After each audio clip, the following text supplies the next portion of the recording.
Vamos a continuar después de este descanso con una mesa redonda que creo que es importante en un tema que a todo el tema de archivo de documento electrónico afecta.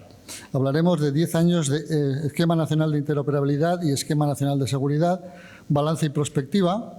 Y para ello vamos a contar con la moderación de Manuel Serrano Canón, que es técnico experto en administraciones locales, ha hecho su carrera fundamentalmente en el Ayuntamiento de Málaga y ahora sigue colaborando y contribuyendo pues, con su conocimiento y apoyando nuestras acciones. Como siempre, muchísimas gracias, Manolo. Miguel Ángel Amutio, director de División de Planificación y Coordinación de Ciberseguridad de la Secretaría General de Administración Digital del nuevo Ministerio, que también es el, digamos, pues no diré que el padre o de los padres del esquema nacional, de los esquemas nacionales, y además es el que ha ayudado a que realmente todo eso funcione y sea posible. Javier Candau, jefe del Departamento de Ciberseguridad del Centro Criptológico Nacional, que también ha estado desde el principio en esto, con lo cual aquí tenemos la memoria histórica, toda la documentación que decíamos antes, pues está en la cabeza de nuestros participantes. Y Joaquín Llansó San Juan, que es director de Servicio de Archivos y Patrimonio Documental de la Institución Príncipe Viana del Departamento de Cultura y Deporte del Gobierno de Navarra. Así que os dejo con ellos, aprovecharlo y disfrutar también. Adelante, Manolo. Sí, Miguel. Vale, buenos días.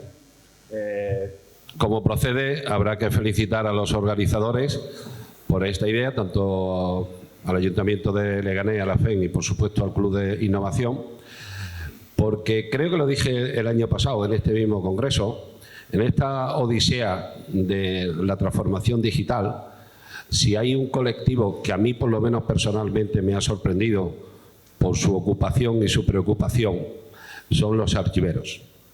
Creo que no solamente el asunto del documento electrónico y del archivo electrónico es interesante, sino que creo que hay un grupo muy amplio de archiveros muy preocupados en el mejor sentido porque todo este proyecto vaya a fin. Luego, larga vida a este congreso que creo que nos ayudará a todos. El formato de la mesa en estos 50 minutos, los expertos son ellos tres, Miguel Ángel, Javier y Joaquín. Creo que ya Miguel los ha presentado y creo que está también en la base de datos del programa. Tampoco tienen un currículo amplísimo, pero creo que los conocéis.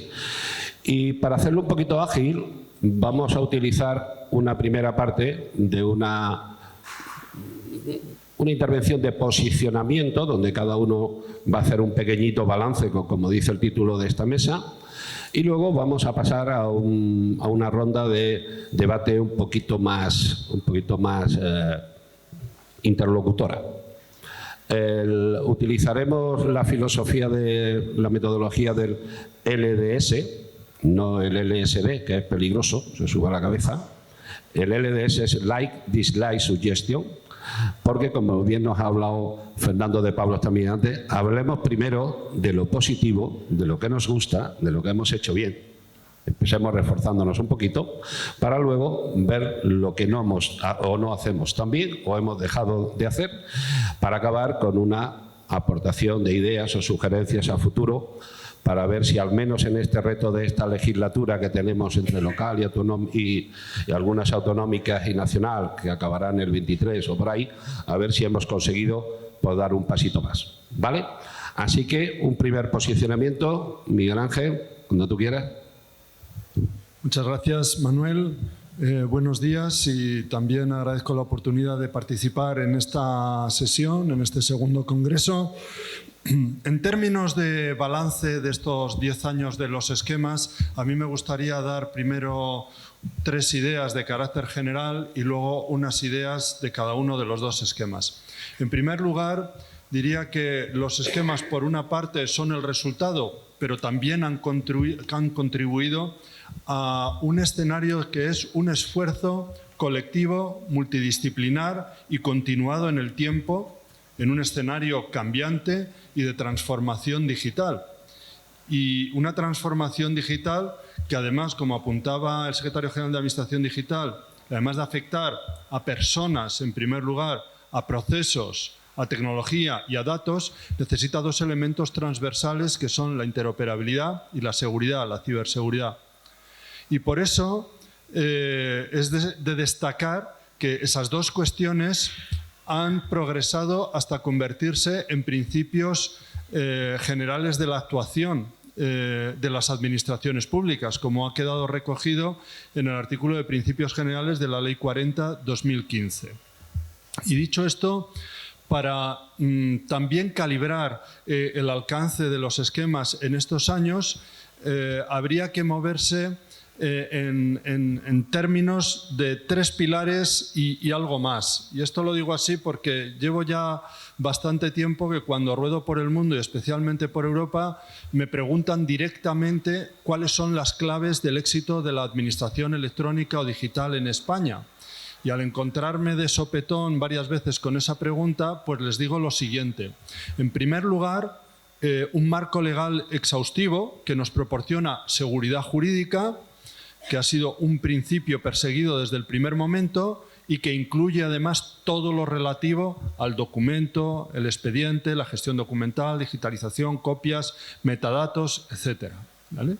En segundo lugar, la cooperación y la gobernanza. Esto es un esfuerzo colectivo y se ha movilizado a través de todos los mecanismos de cooperación y gobernanza de las administraciones públicas en estos años, en todos los ámbitos, Administración General del Estado y con todas las administraciones, universidades públicas, etcétera, como bien es conocido. ¿Por qué? Porque para tener la cooperación en la prestación de los servicios y hacer todo esto una realidad, pues era ineludible. Y en tercer lugar, la realidad práctica, que son los servicios. Sin los servicios, sin las infraestructuras, no tenemos la realidad práctica y solo nos quedaría el papel o la buena voluntad. Y últimamente también he añadido una cuarta cosa que tenemos en España y que no tienen fuera, y me he dado cuenta de que no tienen fuera, y es una comunidad comprometida y proactiva y activa en todos estos terrenos. Este congreso es un testimonio, pero hay otros eventos similares. Y he percibido que fuera no tienen ese colectivo, con todo lo que implica de debates, tensiones en presencial, en las redes sociales, etc. Bien, eso como ideas generales. Y ahora, por cada uno de los esquemas. El Esquema Nacional de Interoperabilidad, pues fue un instrumento pionero. ¿Pionero por qué? Porque en España lo instrumentamos en nuestro marco legal vinculado a las leyes administrativas y proyectado a todas las administraciones, mientras que en otros países de Europa se movían en los términos de documentos, iba a decir de consultoría, muy bonitos, pero desvinculados de sus marcos legales, etcétera. Tal vez el Boletín Oficial del Estado sea menos atractivo, pero sí es mucho más eficaz. Entonces ha sido un instrumento pionero para introducir condiciones de interoperabilidad organizativa, semántica, técnica, estándares, reutilización, firma, todo lo que es la recuperación y conservación del documento electrónico, y todo esto ha contribuido pues al ecosistema de servicios que tenemos hoy en día, es decir, todo ese escenario que tenemos en los que fluyen los asientos registrales, las facturas, los documentos, los expedientes, los datos para la intermediación, para el derecho de los ciudadanos a no aportar datos y documentos o en poder de la Administración, elaborados por la Administración, lo que conocemos hoy en Europa como el principio de solo una vez. Bueno, pues el esquema hace posible y además nos posiciona de una manera favorable para las siguientes etapas de la Administración digital, es decir, que eso fluya todavía mucho más y de forma más automatizada. Y en el caso del Esquema Nacional de Seguridad, pues es una herramienta que refuerza nuestra ciberseguridad, nuestro escenario de pauta creciente de ciberincidentes, frecuencia, sofisticación, alcance y severidad del impacto, y también, dada nuestra dependencia de la tecnología, ¿no?, agudizada.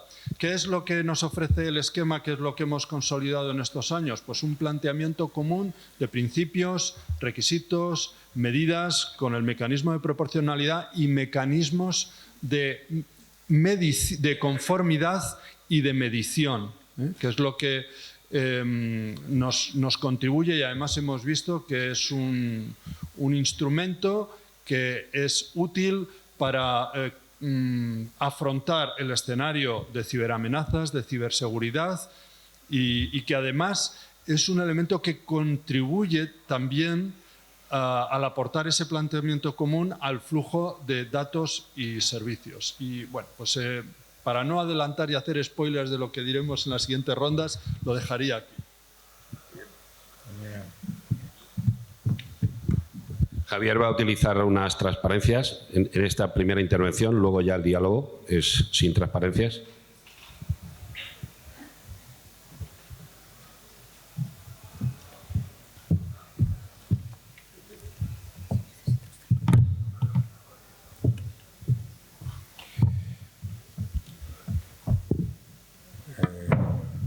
Sí, bueno, yo quería ser un poco más visual y presentar un poco, y me voy a centrar solo en el Esquema Nacional de Seguridad, que es el motivo de mi participación en la mesa redonda, ¿no?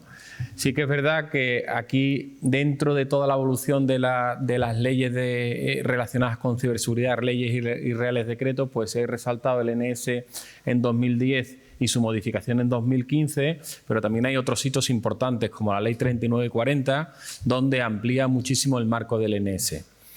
Dentro de lo que ha dicho Miguel Ángel, que intento plasmar aquí como los principios básicos, los requisitos mínimos y las 75 medidas, la cosa más importante que tiene el NS, y me dejaré los defectos del NS para después para las preguntas de la mesa, es que primero articula un procedimiento común de hacer frente a las amenazas y después articula una capacidad de medición de cómo las administraciones públicas están cumpliendo el NS.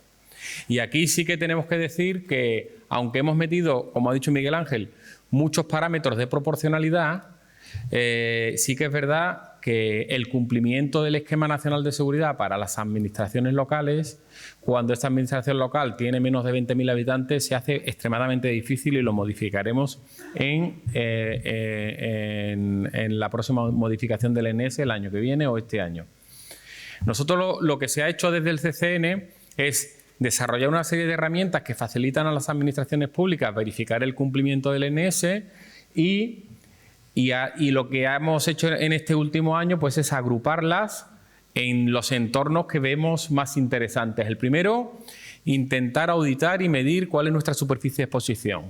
El segundo, medir el NS, ahí su herramienta matriz es INES. El tercero, ver nuestra capacidad de detección y de respuesta ante los incidentes, y luego el observatorio digital, que lo voy a dejar para después.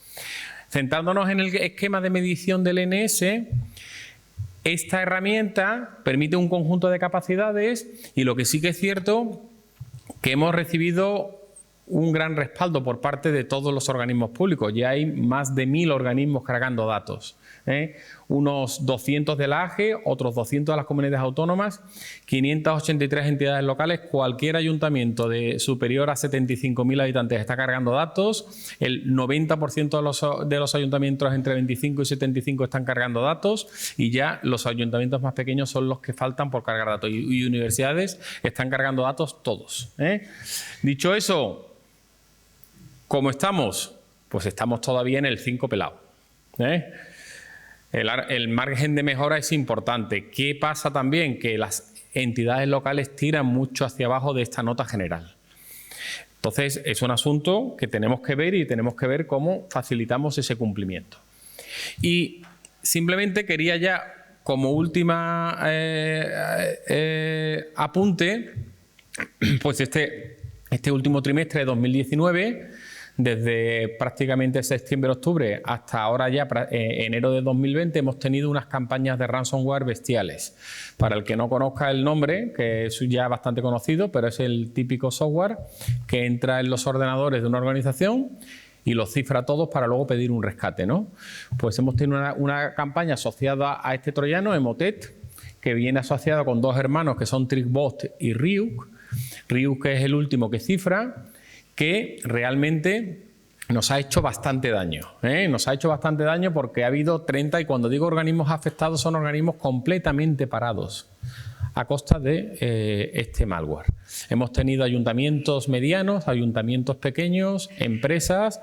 El que haya estado en prensa habrá visto el caso de la cadena SER, el caso de la empresa Everis, el caso del Ayuntamiento de Jerez y otros ayuntamientos. Pues todos estos casos están aquí reflejados. Cuando llegamos a una red, ¿qué nos encontramos? Que la red no está segmentada, que la red no está vigilada, que se reutilizan contraseñas, que los sistemas están obsoletos, que no hay actualizaciones de seguridad, que hay muy poco o nulo personal de seguridad y que además, ojo para los archiveros, todo el backup está conectado a la red.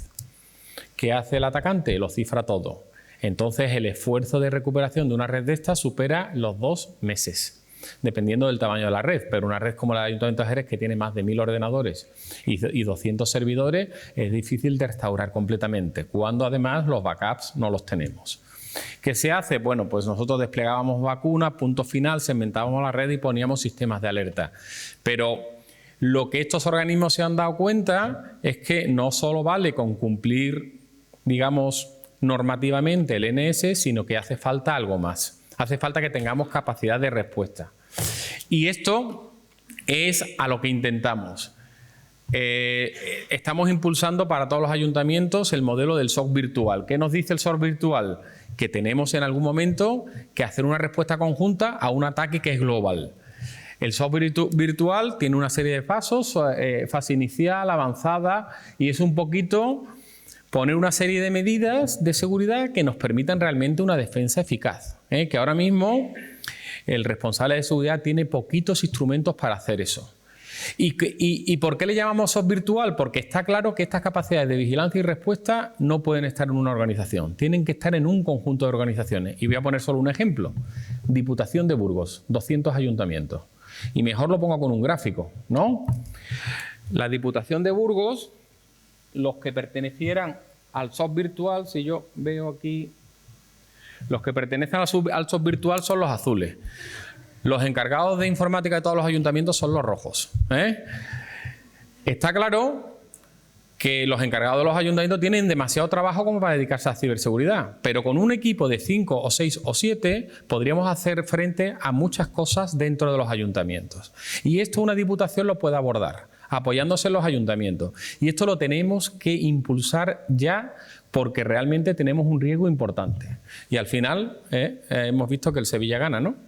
Marcan el último gol y lo dejo ahí para el debate. Muy bien, muchas gracias.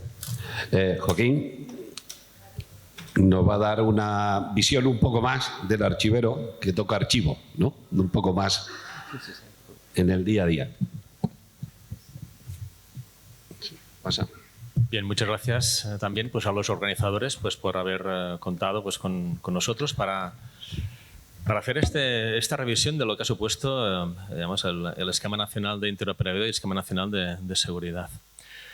Verdaderamente han sido pues, una serie de circunstancias, un contexto que me parece importante resaltar aquí en el sentido de que cuando hay desarrollos que implican a la gestión de los documentos y a los archivos, verdaderamente esto no se inspira desde un punto de vista de partir de cero, sino que pues, todo lo que es una realidad en el ámbito de la gestión documental de una perspectiva de trabajo continuada, pues desde tiempos inmemoriales prácticamente, la importancia de los archivos ya sabemos cuál es, digamos, en la visión de la historia de la evolución de las civilizaciones, pero verdaderamente de lo que se trata sobre todo es de dotar de un contexto, de una visión, de un trabajo o de una metodología que precisamente pues, a finales del siglo XX pues, se concreta en una serie de realidades que son lo que permitieron que en un momento determinado pues, se pudieran tener en cuenta las ideas fuerza que posibilitó el año 2009 fundamentalmente, con independencia de que el Esquema Nacional de Interoperabilidad y el Esquema Nacional de Seguridad se pusieron en marcha el año 2010, pues verdaderamente pues, hubo un trabajo previo que se basaba precisamente en todo este cúmulo de estudio, de trabajo, de reflexión desarrollado pues, a lo largo del tiempo. Verdaderamente esas ideas fuerza, habrá más, pero me interesan concentrar qué es lo que sucedía el año 2009, una serie de ideas fuerza, repito, pues, los requisitos de gestión documental. Estos requisitos de gestión documental estaban recogidos en el modelo de requisitos, el MOREC, y es verdad que en el contexto español, en el contexto del Estado, se creó un grupo de trabajo en el seno de la Subdirección General de Archivos Estatales, que era el Proyecto Carmen, Control Archivístico de la Memoria Electrónica, cuyo primer trabajo fue precisamente la traducción del MOREC al castellano y también la traducción del manual de la gestión de los documentos para archiveros electrónicos, documentos electrónicos del año 2005. También en este contexto se hizo pues, una evaluación de la implantación del documento electrónico en las administraciones públicas. Es decir, nosotros pues, partíamos un poco de este contexto. Luego está otra idea fuerza, que es la idea de los sistemas de gestión documental. En esa época pues, estaba pues, el modelo WISE, relacionado con la preservación de la documentación electrónica, y luego hay un elemento que es a mi juicio fundamental y que luego todos nosotros que conocemos a fondo las normas técnicas de interoperabilidad, que ha tenido una trascendencia muy importante en la definición de la política de gestión de documentos electrónicos y también en su guía de aplicación, que es la norma ISO 15489, la parte 1 y 2 del año 2001, que fue luego pues, traducida y asumida desde AENOR, precisamente con el Comité Técnico 50, el subcomité 1, dedicado a gestión de documentos y aplicaciones. Es decir, que los sistemas de gestión documental, donde aparecen recogidas sus características, cómo funcionan las características de los documentos fidedignos, cuáles son los procesos de gestión documental y cuáles son los instrumentos donde estos procesos deben residir. También otra idea fuerza es el del modelo de gestión documental. Estrategias, publicaciones, la formación, precisamente porque ante ese cambio de contexto que se está produciendo a nivel internacional, pero fundamentalmente también a nivel nacional, que es el esfuerzo desarrollado por la Coordinadora de Asociaciones de Archiveros y Gestores de Documentos, liderando proyectos interesantes, sobre todo para facilitar el hecho de que esa nueva realidad de la gestión del documento electrónico pues, acabara incorporada dentro de lo que es la obligación o las necesidades de formación de puesta al día de los profesionales de la gestión documental. Bien, si esto era la realidad en el que aterrizó el Esquema Nacional de Interoperabilidad fundamentalmente el año 2009-2010 y acabó definiéndose en la práctica fundamentalmente en la norma de política de gestión de los documentos electrónicos que apareció en el año 2012, voy a intentar explicar cuáles serían las ideas fuerza que en el contexto de la gestión documental ahora presiden el año 2020, ¿no? Una época de cambio, una época de transición hacia otros modelos en los que verdaderamente no están tan presentes en el esquema del año 2009, pero que, como es evidente, pues hay que hacerles un hueco importante en el momento actual. Una de las ideas fuerza que impera es la del datacentrismo, cómo nosotros nos vamos a relacionar con los big data y también con la gestión de las bases de datos. Son cuestiones que verdaderamente necesitan un cierto ajuste en las normas del Esquema Nacional de Interoperabilidad. También me parece muy importante qué modelo de gestión documental es el que ahora mismo tenemos en perspectiva para gestionar estos archivos. El modelo de archivo en la nube con sus especiales características, donde la portabilidad y la confianza pues parece que imperan sobre cómo va a desarrollarse y cuál va a ser el calado o la importancia que vaya a tener este archivo en la nube. Otro concepto que es muy importante, que nos va a influir sobre cómo vamos a organizarnos a nivel práctico en nuestras organizaciones, que son las características de la gobernanza de la información. Es un modelo muy global que sitúa la archivística pues, en un contexto más amplio con otros profesionales de la gestión de la información, pero que al final también acaba produciendo una serie de instrumentos que muy probablemente deban ser tenidos en cuenta en el momento en que vamos a revisar las normas. Otra cuestión muy importante es la certificación de los modelos de gestión documental y pues, en relación a este aspecto pues, está la norma ISO 30301, que se renovó el año 2019, con un anexo A que cambia completamente la perspectiva de la primera redacción de la norma del año 2011, en la que efectivamente pues, hay, digamos, son una serie de indicaciones mucho más claras relativas a los procesos de gestión documental que deben implantarse en las organizaciones, algo que en la primera redacción quizá no se había contemplado con tanta nitidez. También está un aspecto que es muy importante, se hacía referencia de Miguel Ángel al inicio de su intervención, que es la responsabilidad compartida. La norma ISO 15489, la primera parte que ha aparecido el año 2016, establece unos roles dentro de las organizaciones en cuanto a la gestión de los documentos electrónicos que es radicalmente distinta al rol que asignaba la primera parte de la norma el año 2001. Nosotros, los archiveros, nos consagra fundamentalmente lo que es las tareas relacionadas con los procesos de gestión documental, fundamentalmente los instrumentos resultantes de la aplicación de estos procesos, especialmente el esquema de metadatos y otros instrumentos de gestión documental. Es decir, la prioridad, tal como lo contempla esta norma internacional, que tiene probablemente una vida de unos 10, 15 años todavía hasta que sea renovada otra vez, y sobre todo por el impacto de lo que contiene, pues que efectivamente pues va a ser algo que digamos, nos sitúa a los archiveros en un contexto mucho más amplio en el que probablemente, con la lectura de esta norma, los archiveros ya no vamos a tener el control de la coordinación superior de los sistemas de gestión documental en nuestras organizaciones. Luego hay una cosa que me parece a destacar, que es una conexión entre descripción y metadatos, por la que verdaderamente merecería la pena avanzar en este momento, que son de poner en conexión los modelos de descripción archivística presididos por la NEDA con el esquema de metadatos nacional. Es un intento de acercar ambos productos. Se hizo un ejemplo de aplicación acercando NEDA y el esquema de metadatos con un resultado bastante satisfactorio y que está colgado en la página de Administración Electrónica del Ministerio, que es públicamente accesible. Esto nos permitiría algo que a los archiveros nos preocupa mucho, y es volver a unir la archivística de una perspectiva de descripción del documento con valor histórico. Vemos que lo estamos perdiendo, estamos dejando atrás este valor de los documentos que no son los producidos hoy en día, pero que a través de esta conexión entre descripción y metadatos sería posible a través de, digamos, esta recuperación del concepto de archivística integrada. Muchas gracias. Habéis tenido ya un bombardeo de ideas, ¿no? Os han lanzado ya muchas cosas, muchos retos, ¿no? Los sistemas tradicionales de estas ponencias era que le hubiéramos dado 20 minutos a cada uno, hubiera tenido más tiempo para contar más cosas, hubiéramos dado una palabra al final y no hubiéramos ido. Bien, hemos querido hacer otra cosa. Es un posicionamiento intenso el que han hecho, pero rasquemos un poquito. Porque cualquier proyecto de cambio, cualquier proyecto de transformación, el problema que tiene es que durante ese espacio de tiempo que se alarga el cambio, se está en una zozobra porque no están ni con las metodologías de antes o con los sistemas de antes, ni los nuevos están totalmente implantados, y hay una especie de indefensión y de miedo, incluso de peligro, a que si no consolidas un avance, puede que te quedes en un terreno de nadie.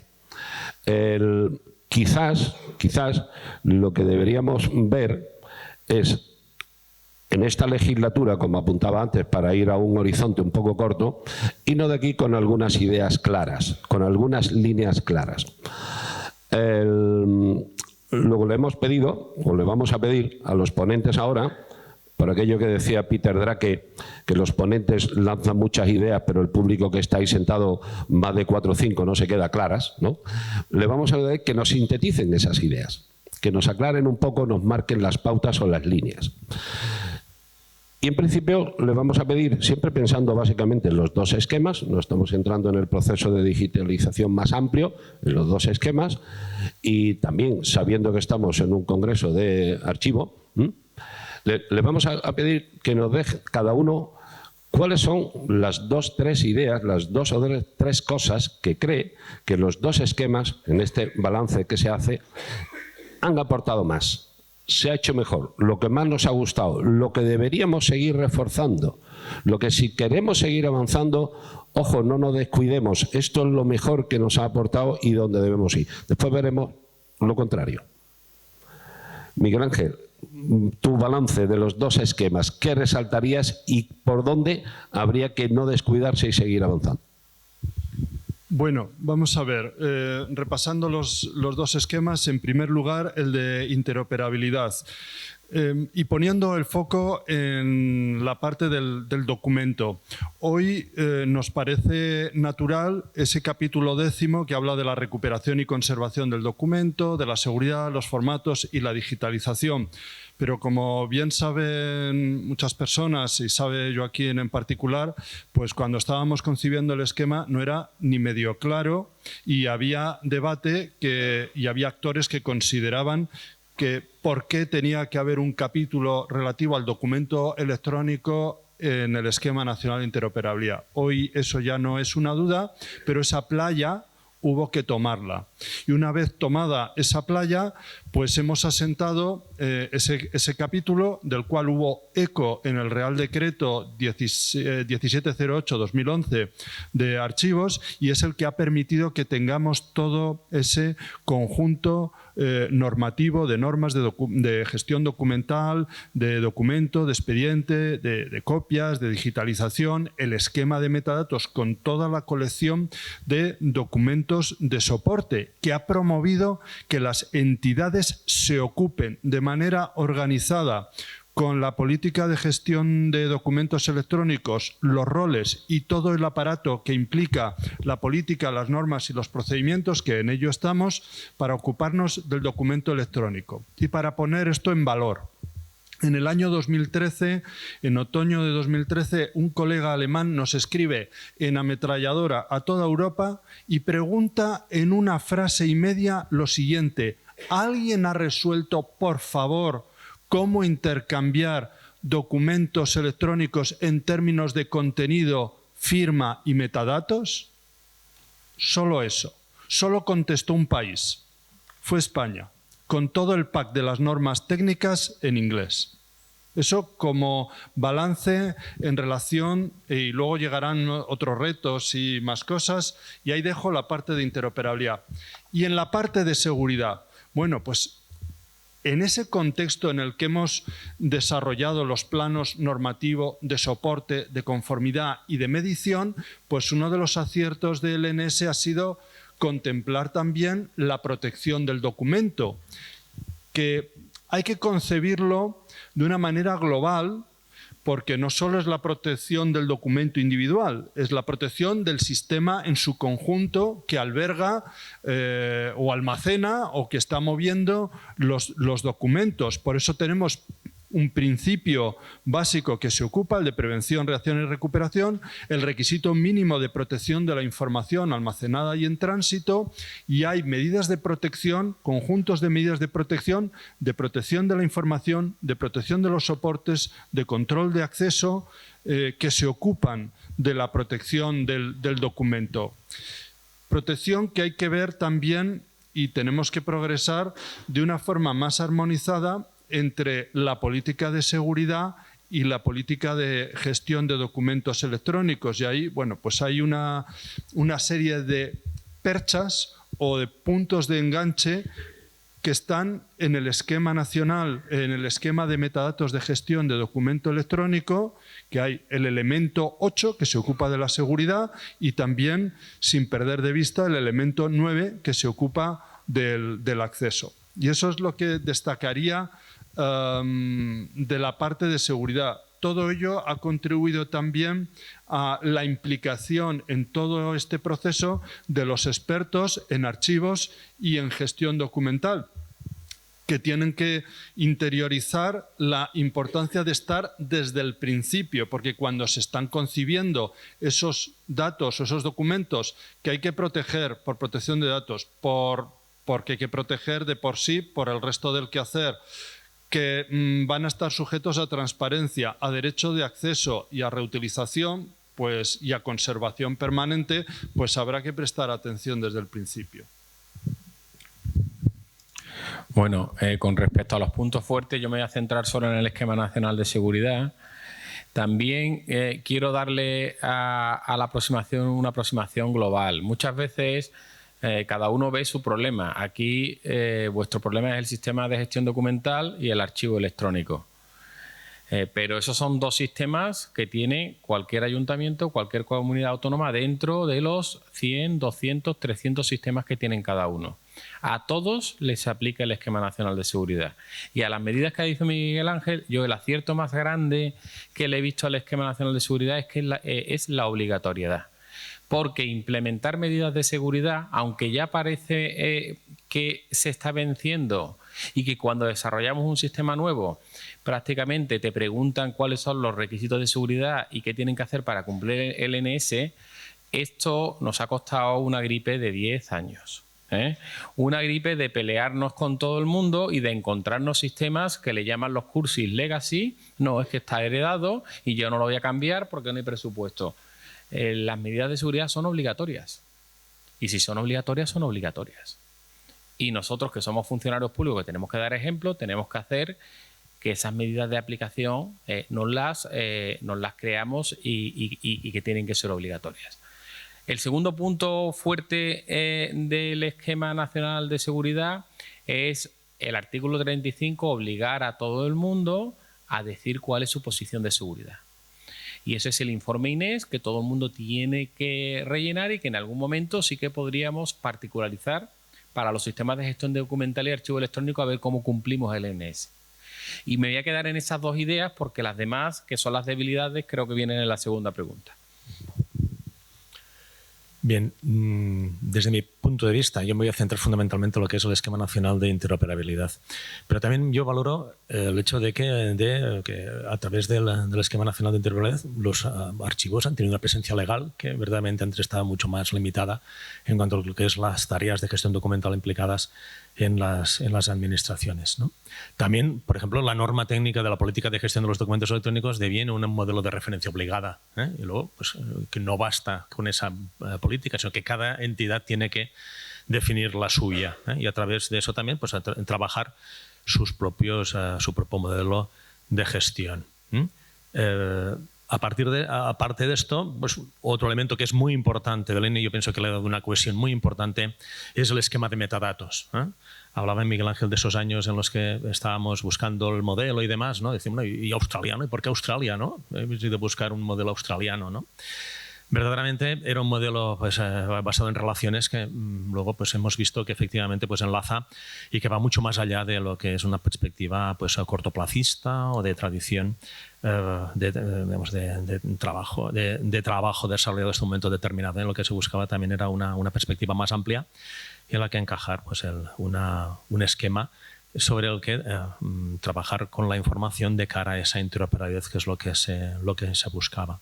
También es verdad que ha supuesto una oportunidad para el encuentro entre colectivos profesionales, en el sentido de que cada uno hemos estado siempre tan centrados en nuestra área específica de actividad que verdaderamente no hemos encontrado tampoco un momento, parecía anteriormente al menos, en intercambiar nuestros diferentes puntos de vista, ¿no? Y pienso que lo más importante es esto y también las posibilidades que nos brinda de cara al futuro, ¿no? El hecho de que se vaya planteando el hecho de cómo trabajan los Big Data y cómo ellos organizan la información precisamente a través de una norma del Esquema Nacional de Interoperabilidad, como es la recuperación de información del sector público, con esos 28 me parece que son campos en los que ellos automáticamente organizan su documentación o digamos ese punto de entrada respecto a cómo ellos tratan la información, pues verdaderamente es un aspecto a considerar porque efectivamente no existe un punto de conexión entre el Esquema Nacional de Interoperabilidad precisamente y cómo se trabaja en esos ámbitos de los Big Data, ¿no? O sea, falta un elemento de metadato que vaya directamente orientado hacia esa actividad. También ha habido pues, aspectos en los que se puede mejorar el Esquema Nacional de Interoperabilidad.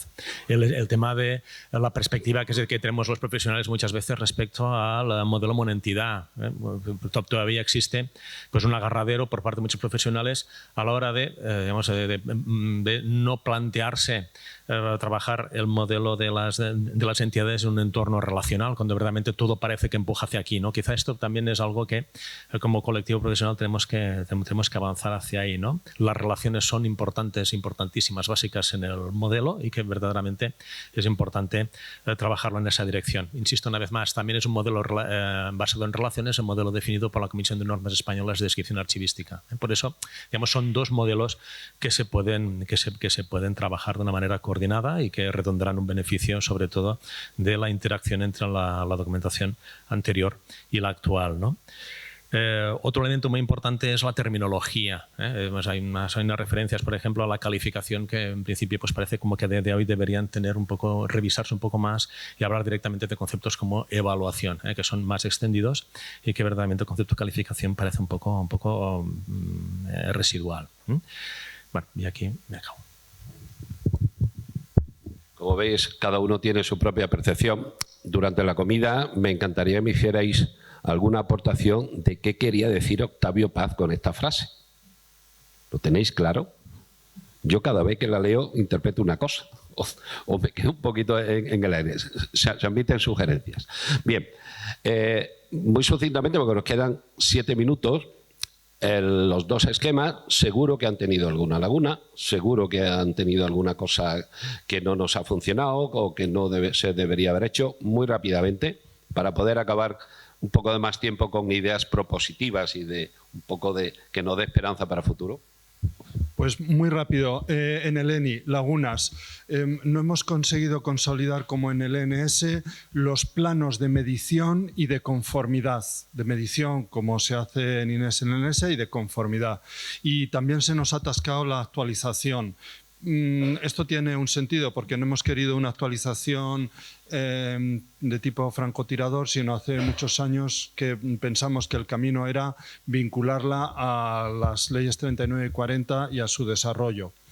Y en el ámbito del ENS, pues lo ha apuntado Javier, y afectaría a la protección del documento, que tenemos todavía mucho recorrido en lo que es la aplicación del esquema y de sus medidas. Y otro punto que es una laguna, que lo sabíamos, pero cada época tiene su estadio de madurez, es el enganche, que esto cae más en la parte del esquema de metadatos de gestión de documento electrónico, y que será un reto, que es mejorar el enganche entre el esquema de metadatos y el esquema nacional de seguridad. Por complementar lo que dice Miguel Ángel y ser muy rápido, la crítica o el defecto más importante del ENS es que viene sin sanciones. Es obligatorio, pero base for, como dicen los cursos de los ingleses. Esto no puede ser. Tenemos que en algún momento premiar al que cumple y por lo menos advertir al que no cumple. Y eso hoy por hoy el esquema no lo tiene. Y una segunda cosa que sí que se va corrigiendo es que hasta desde principios de siglo cada uno hemos intentado construir los sistemas para desarrollar nuestras competencias verticales. Con lo cual hemos tenido pues 10, 12, 14 tarjetas sanitarias, hemos tenido un montón de sistemas paralelos y replicados entre comunidades autónomas, ayuntamientos e incluso, por supuesto, Administración General del Estado. Los servicios comunes. Eso no está escrito en el ENS, pero el ENS apunta también a los servicios comunes. Creo que podemos, entre todos, desarrollar sistemas que todos los podamos usar. Y eso es una cosa que en el ENS y el ENI lo que luchaban era para que pudiéramos hablar entre nosotros, pero algunas veces es que podemos, con una aportación de todos, hacer un sistema común que nos sirva a todos. Bueno, hay un aspecto que es muy importante, a mi juicio, también en el esquema nacional de interoperabilidad y que ha suscitado un cierto debate entre el colectivo profesional, entre lo que es el cuadro de clasificación y catálogo de procedimientos. Es decir, o puedes elegir o puedes ir en uno, pero parece como que exista una dificultad en que convivan los dos. Hay que reconocer y hay que recordar también que es un campo repetible, con lo cual, digamos, las dos pueden convivir. Yo apostaría por clarificar un poco esa idea, porque sí que efectivamente se ha producido un debate en esta dirección. Luego, también nos encontramos con nuevas necesidades de los archivos, porque verdaderamente el Esquema Nacional de Interoperabilidad y el Esquema Nacional de Seguridad cubren fundamentalmente la documentación producida en el contexto de procedimiento administrativo, un procedimiento administrativo como muy reglado. Verdaderamente existe otra documentación en poder producido por las administraciones públicas que no se someten al procedimiento administrativo estándar, tal como viene pensado. Son entonces esa documentación que genera la administración o que recibe. Hay otro elemento que es muy importante en relación a esto que como colectivo tenemos que reflexionar, que es la problemática de los archivos audiovisuales. Los archivos audiovisuales empiezan a llegar a nuestros archivos, vienen en soporte electrónico, muchos de ellos también vienen asociados a procedimiento administrativo, requieren de un tratamiento de gestión singular y probablemente nosotros tenemos que prepararnos para esto. Tenemos que saber también que hay otros colectivos profesionales. Cuando asistimos a seminarios, asistimos a congresos relacionados a los archivos audiovisuales, no se ven archiveros y eso verdaderamente a mí personalmente me preocupa. Son documentos sobre los que tenemos que preocupar. Insisto también que muchos de ellos sí que vienen asociados con la presentación de documentación para la tramitación de procedimiento administrativo. Como digo, pues para mí esto sería pues, estos elementos fundamentales sobre los que sería necesario amplificar un poco más. Muy bien, pues por irnos un poco con alguna idea prospectiva, ilusionante, sobre todo para avanzar cuanto antes y de la forma más estable y antes de que llegue la inteligencia artificial y nos deje sin trabajo.